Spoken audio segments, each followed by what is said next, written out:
कल हमें मंत्रालय से एक रिपोर्ट आई कि चंद्रकांत पाटिल दादा के पास जो दादा भुसे की अध्यक्षता में एक कमेटी बनाई गई थी वो रिपोर्ट पहुंचा दी गई है। आज मंत्रालय से फ़ोन आता है कि चंद्रकांत दादा पाटिल जो है यौला में आने वाले हैं और उसके बाद मालेगांव शहर आएंगे, ऐसा मुझको बोला गया।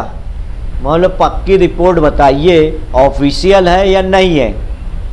बहरहाल एक दो दिन में हमको मालूमात मिलेगी।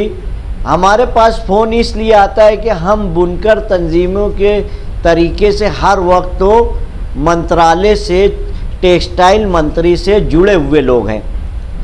जब पहली मीटिंग लेने की बात आई तो दादा भूसे ने हमको रेस्ट हाउस में बुलाया और हमको कि भाई सरकार ने एक कमेटी बनाई है, वो कमेटी का मुझको आज निमंत्रण मिलता है कि मैं उसका अध्यक्ष हूँ, इसलिए आपसे मुझको मालूमात लेना है। हमको बहुत खुशी हुई कि इत्तेफाक से सरकार ने एक काम जो किया है, 70 सालों में पहली मर्तबा मालेगांव शहर के किसी आमदार को, किसी मिनिस्टर को इस कमेटी का अध्यक्ष बनाया गया है। मैं 70 सालों में बोल रहा हूँ, बात कर समझिए। और उनके बाद उनको रिपोर्टिंग रखी गई। उसके बाद दादा भुसे ने हमको बोला कि यार आप लोग मंत्रालय आए, कमेटी की मीटिंग है। तो हमने बोला कि यार पास या कुछ एजेंडा मिल जाए तो अच्छा है। बोले मैं ले जा रहा हूँ, मेरे साथ चलो। तो मुफ्ती मोहम्मद इस्माइल कासमी साहब, सब्बीर डेग वाले, साजिद अंसारी और हमारे साथ 2-3 लोग और थे। हमने वो मीटिंग में बैठ के देखा कि 5 मिनट में रईस शेख उठकर चले गए, मगर प्रकाश अवाड़े साहब से पूरी बातचीत हुई। जो टेक्सटाइल का सेक्रेटरी है वो मुजीब वकील से बात किया, ईमेल नंबर लिया गया और उस बीच में 3 तारीख की मीटिंग जो जर्नल थी, उस बीच में हमने हर रिपोर्ट तमिलनाडु, गुजरात और यूपी जहां 65 रुपया पर लूम पर मंथ बिल है, वो सब रिपोर्ट वहां पर दी गई है। 60 पेज के जरिए से मैंने मेरे हाथ से दिया और टेक्सटाइल सेक्रेटरी को दादा भुसे ने बोला कि यार ये रिपोर्ट पढ़ लेना, इस पे ध्यान दो, क्योंकि 60 पेज है। पॉलिसी दे दी है उसमें कि यार क्या क्या चलता है।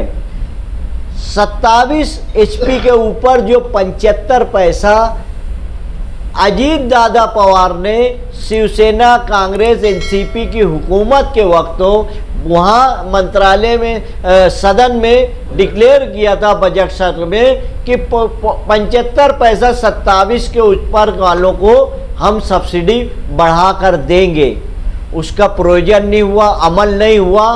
तो प्रकाश अवाड़े ने बोला ये पास हो चुका है, मगर हमारे शहर की 12 तंजीमों और मुफ्ती मोहम्मद इस्माइल कासमी साथ मिलकर हमने 1 रुपया यूनिट 27 के नीचे वालों का भी रखा। ये कोई नहीं रखा मुतालबा, ये हमने रखा। प्रकाश अवाड़े जो है, मैं तकरीबन 30 सालों से देखता हूँ कि वो इच्चरकरंजी के MLA हैं। वो हर वक्त तो इच्चरकरंजी के लिए अपनी बात मनवाते रहते हैं। हमारे साथ में मुजीब वकील ने जब मुतालबात रखा तो वो सोचने के बाद बोला कि ये आपका पॉइंट बहुत अच्छा है। हमने ये एक मुतालबा रखा कि हम जो है मालेगांव शहर में माइनॉरिटीज़ के लोग हैं और हमको ना ब्याज दे सकते हैं ना ले सकते हैं, इसलिए हमको जो है बिना ब्याज की स्कीम दी जाए।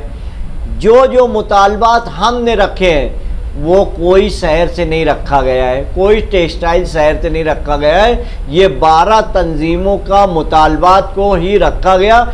12 तंजीमी हर वक्त तो एक्टिव रहती है, ना इनको वोट लेना है ना किसी का कुछ करना है। ये सिर्फ खाली सनत के लिए हम काम करते हैं। हमको दादा भुसे के पास जाना पड़े, चंद्रकांत दादा पाटिल के पास जाना पड़े, या वो कैलाश विजयवर्गीय जो बीजेपी का जनरल सेक्रेटरी है वो आया था, मैं और सब्बी डेग वाले गए थे और इन्होंने सब बात रखी थी कि हमको जो है बिना ब्याज का जो यार बैंक है वो दी जाए, वो स्कीम हमारे लिए फ़ायदेमंद है। कोरोना की वजह से हम फ़ायदा नहीं उठा पाए।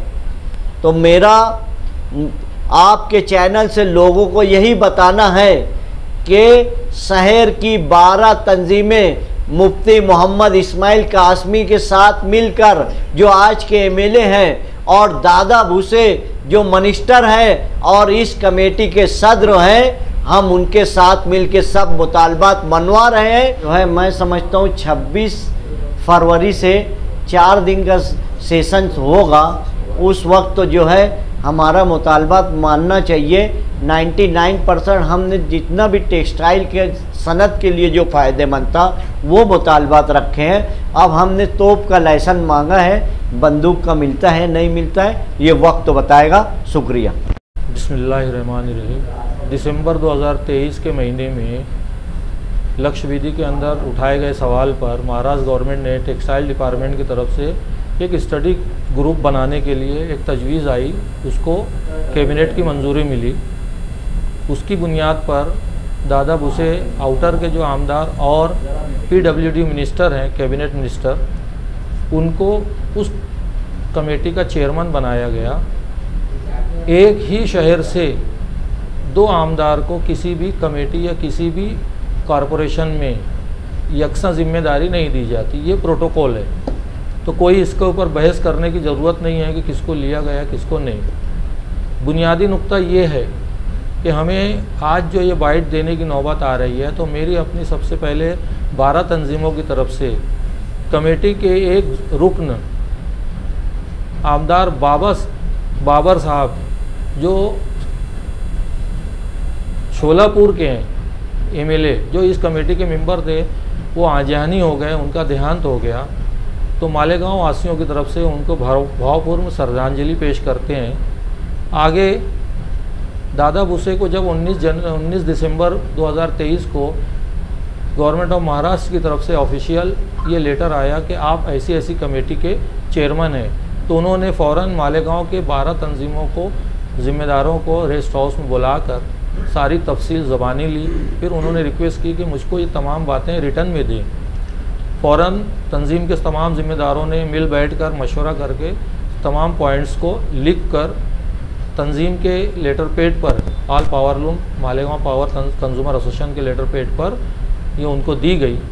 उसके बाद उन्होंने दोबारा मीटिंग ली रेस्ट हाउस में ही, और उसके ऊपर विस्तार से चर्चा हुई इन दिए गए नुकात के ऊपर। उस चर्चा के बाद उनकी रिक्वेस्ट ये थी कि 2 तारीख 2 जनवरी 2024 को मंत्रालय में ये मीटिंग है, किसी वजह से मीटिंग पोस्टपोन्ड होकर 3 तारीख को ये मीटिंग रखी गई।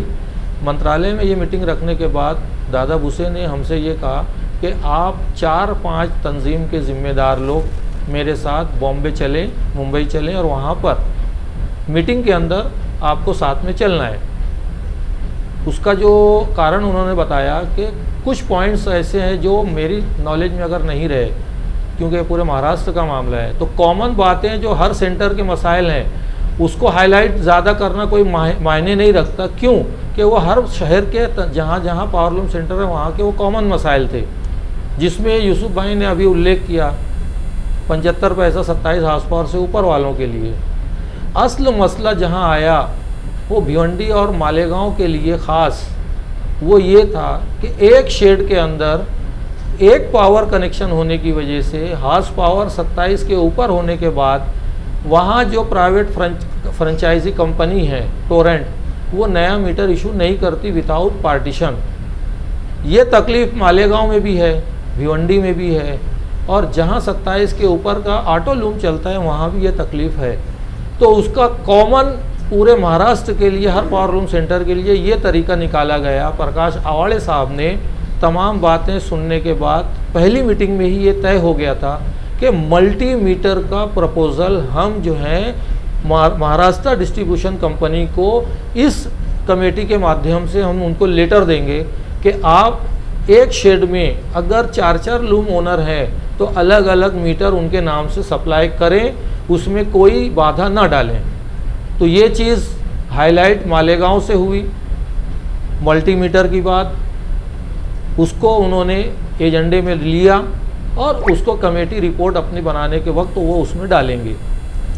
दूसरा, पहले से तयशुदा था कि 27 हाउस पावर के ऊपर वाले मालकान को जब अजीत दादा पवार फाइनेंस मिनिस्टर थे तो ये बजट के अंदर उन्होंने 75 पैसा पर यूनिट उनको एक्स्ट्रा सब्सिडी देने का वादा किया था, लेकिन वो वादा किसी वजह से पूरा नहीं हुआ। इस वक्त उसी पुराने वादे को इस कमेटी के माध्यम से उसको फौकियत दी गई और उसको मंजूरी दी गई। अब इसके साथ मालेगांव की 12 तंजीमों ने ये मुतालबा प्रकाश आवाड़े के पास रखा, चेयरमैनशिप के सामने, दादा भूसे के सामने 3 तारीख की मीटिंग में। चूँकि उस वक्त हमारे मोहतरम रईस शेख साहब भिवंडी के आमदार जो कमेटी के एक मुअज़्ज़िज़ मेंबर, वो 10 मिनट अपना एक मुख्तसर सा एक उनका वक्तव्य रख कर वो इजाज़त लेकर मालेगांव तशरीफ़ ले आए। उनकी पार्टी का प्रोग्राम था यहाँ पर, जबकि मेरी समझ ऐसी थी कि वो मीटिंग इंतहाई अहम थी और पूरे महाराष्ट्र के वो नुमाइंदे थे कमेटी के, तो उनको वहाँ रुकना चाहिए था। खैर, उनकी अपनी मजबूरी थी, हमें उस पर बोलने का, ना उनके ऊपर टिप्पणी करने का कोई राइट नहीं है। तो पूरी तफसील से 1.5 से 2 घंटा जो 3 तारीख की जो मंत्रालय में जो मीटिंग हुई उसमें ये तय हुआ, सारे डिस्कशन जो हैं उस दिन तमाम नुकात पर 12 तंजीमों के साथ मुफ्ती इस्माइल साहब वहाँ थे, बनफ्स नफीस दादा भूसे थे, तमाम नुकात पे तफसीली मीटिंग में तय हुआ। एक चीज़ सब्सिडी वाली, 1 रुपया मालेगांव की तंजीम की तरफ से आवाड़े साहब को कहा गया कि जब 27 हाउस पावर के ऊपर वालों को 75 पैसा पहले से तय है तो प्लेन पावर लूम वालों को क्यों छोड़ रहे हो?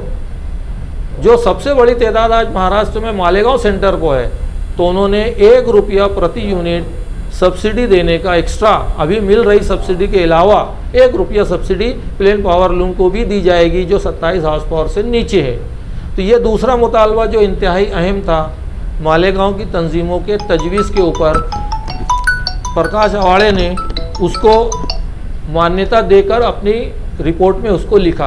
प्रकाश आवाड़े साहब का आदर सम्मान पूरे महाराष्ट्र की कोई भी गवर्नमेंट हो वो इसलिए करती है कि मांझी टेक्सटाइल मिनिस्टर हैं वो, और बहुत ज़्यादा उनको नॉलेज है प्रैक्टिकल, इसलिए कोई भी महाराष्ट्र में टेक्सटाइल मिनिस्टर बने, प्रकाश आवाड़े जब तक आमदार हैं उनको लिए बगैर स्टडी कोई किस्म की नहीं करती।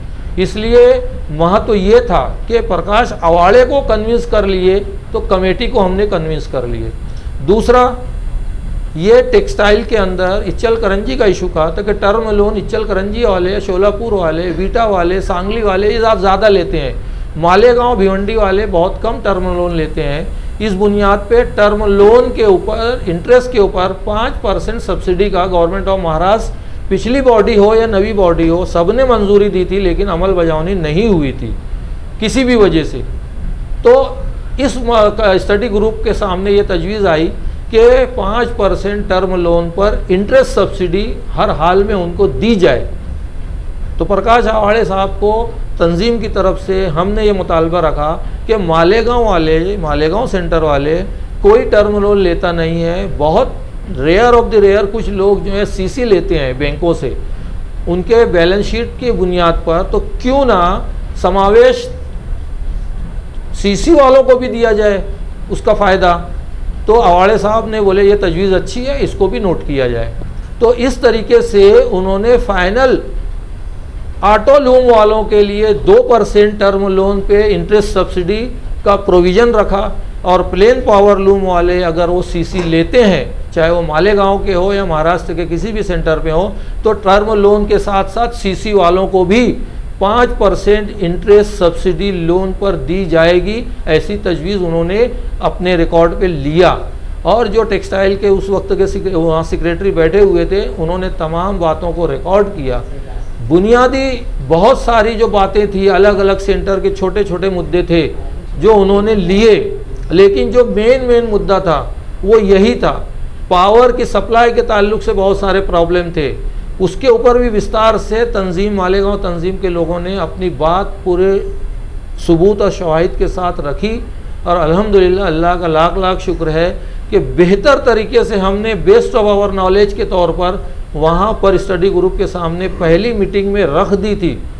दूसरी मीटिंग चूँकि पूरे महाराष्ट्र की थी और टाइम कम था, तो इन लोगों का ही कहना था, वाड़े साहब और चेयरमैन साहब का, कि हर जगह हर सेंटर पे जाना मुमकिन नहीं है, क्योंकि 8-15 दिन में ये रिपोर्ट सादर करके 1 महीने के अंदर गवर्नमेंट से मंजूरी लेना है।